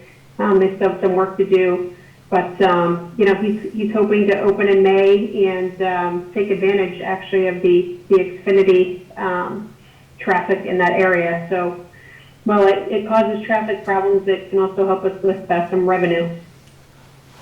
But I'll keep you posted. Great, thank you, Renee. And I have nothing, so we'll slip on to warrants. So He is going to tell you at the last meeting that there was no need to read these warrants. You know, this is what's going to happen. Yep. I'm sure. So I have approved payroll warrant PR 22-20 for the week ended March 19th, 2022, warrant dated March 24th, 2022, in the amount of $1,488,158.18, as well as invoice warrant AP 22-39, dated March 24, 2022, in the amount of $961,416.51. And lastly, invoice warrant AP 22-40, dated March 13th, 2022, in the amount of $1,064,835.45. I think I've only ever messed up on the numbers once. I do it all. Our next regularly scheduled meeting is April 13th, back here at the library. However, as mentioned previously, we do have an executive session scheduled for Tuesday at either 7:15 or 7:30. We will do the open session beforehand for the one agenda item about the special town meeting. Is there any other business to come before the board this evening? Yes, I was at the North Lancers Girls Basketball Banquet at the Chateau, I couldn't make it, but I'll be there April 13th. Jack in the game. All right, Peter, look forward to having you back. All right, seeing no other business, I'm going to entertain a motion to adjourn. So moved, Mr. Chairman. Second. Okay, Renee? Yes. Christine? Yes. Michael? Aye. I too am a yes. Thank you everyone for joining us this evening. Have a good night and stay warm out there. Have a good night. Good night, Thank you, Jack. guys. Good night, Good night. Christine.